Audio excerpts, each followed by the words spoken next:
Assalamualaikum warahmatullahi wabarakatuh. Kali ini kelompok 1 akan mempresentasikan untuk materi yang pertama ya, tentang sumber hukum tata negara dan hierarki perundang-undangan. Ini masih tentang hukum HTN atau hukum tata negara, dan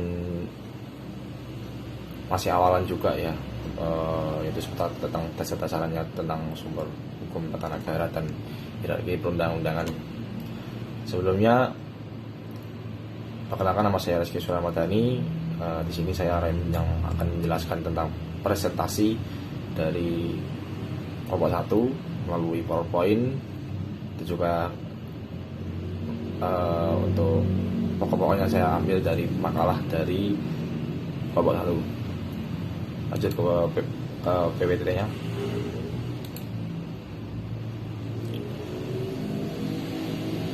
Ya, masuk ke PPT. Sebelumnya kita kenalan dulu apa yang dimaksud dengan sumber hukum. Sumber hukum adalah segala apa saja yang menimbulkan aturan-aturan yang mempunyai kekuatan yang bersifat memaksa, yakni aturan-aturan yang kalau dilanggar mengakibatkan sanksi yang tegas dan nyata. Jadi sumber hukum itu adalah segala apa aja yang menimbulkan aturan yang mempunyai kekuatan yang bersifat memaksa ya. Jadi siapapun harus mematuhinya, karena memang hukum itu bersifat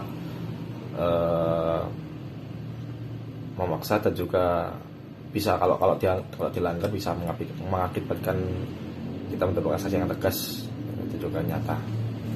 Nah, apa yang dimaksud dengan hierarki?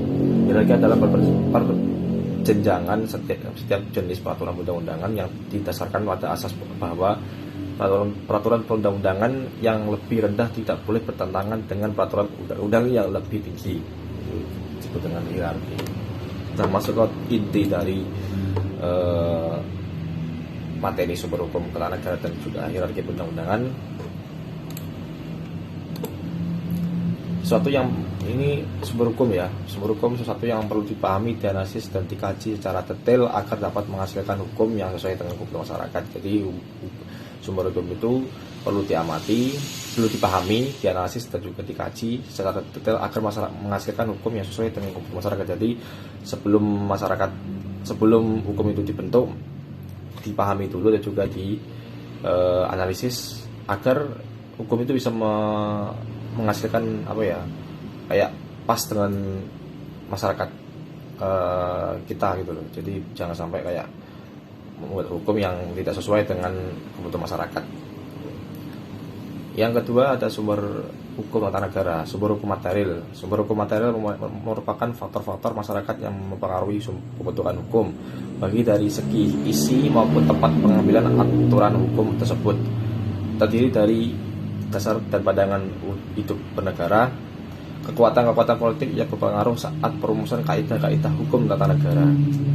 Ini yang kedua ada sumber hukum formal. Sumber hukum formal merupakan sumber yang membuat suatu peraturan mendapat kekuatan hukum karena bentuknya terdiri dari A. Hukum undang-undangan ketatanegaraan, B. Hukum adat ketatanegaraan, yang ketiga hukum kebiasaan ketatanegaraan, yang keempat jurisprudensi ketatanegaraan, dan yang lain-lain ya. Lanjut ke materi hierarki perundang-undangan. Sistem hierarki yang dianut di Indonesia didasarkan pada teori Staffen teori mengenal jenjang norma hukum yang dikemukakan oleh Hans Kelsen, di mana norma hukum dinilai berjenjang-jenjang. Norma hukum yang rendah bersumber pada norma yang lebih tinggi.